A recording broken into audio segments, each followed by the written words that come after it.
Hi Grandpa, I thought I'd give you a little bit of a tour of the garden. So I'm out there at the moment. I'm just going to flip it around so I can show you what we've got growing.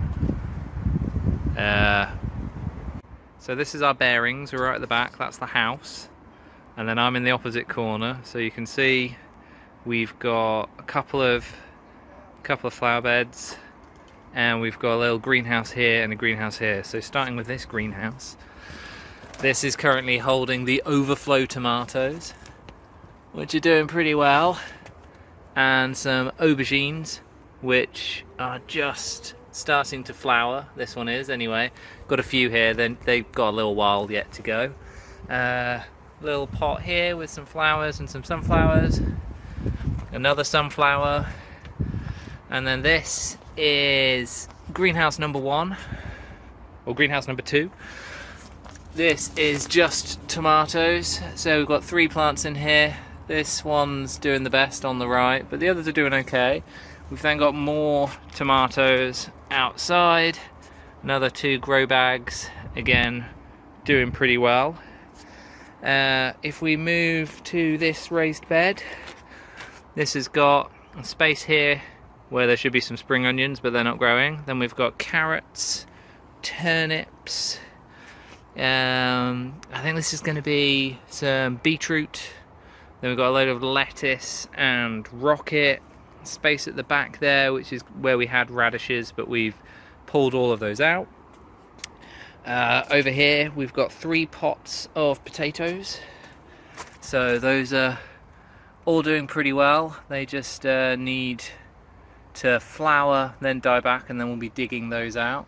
And then we've got the squash and courgettes. So this is a squash plant, courgettes. Oh, and this squash here is a butternut squash, and we've got our first little baby butternut just starting. Then we've got some more squash, some more courgettes. Oh no, these are squashes as well. This is the shape that they'll be, but these ones are not looking too healthy. They're a bit too young, and they're a bit too yellow. More squash, more courgette. Got a rhubarb plant, but it keeps doing this on the leaves, so I'm not sure if it's healthy. It's not meant to really turn this colour, so might need to give up on the rhubarb. This is our new raised bed number 2. This is for bigger stuff actually. So we've got these are going to be some cauliflowers on the left. This is just temporary. This is some beetroot and some carrots, but we're just growing these here for now, and then we'll dig those up, and then we'll put some broccoli in, which we'll do over the winter. We've got some cabbages, so there's going to be space for 5 cabbages. These are some leeks that are just starting, and then we'll space those out much more later. And then all this stuff here is more potatoes. So again, that needs to grow and then die back, and then we'll dig up a load of potatoes.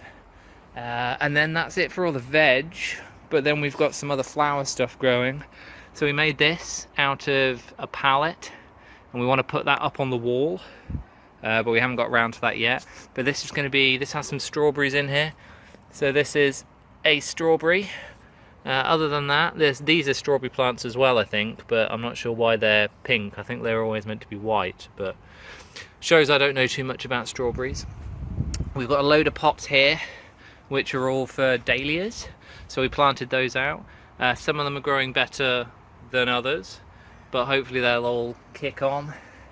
Then we've got some lavender and mint, a nice rose. So they come out this yellow colour, but then turn this kind of pinky colour. So this has just started flowering, that's looking nice. We've got a herb bed, so rosemary's going crazy. Then this is some sage, some oregano, which has really come to life. We've got some climbers, so we've got some clematis, which is growing up that wall. That space in the middle is where we want to put that pallet that we built, that living wall. So we're going to put that into that space there. And then over here we've got some more pots.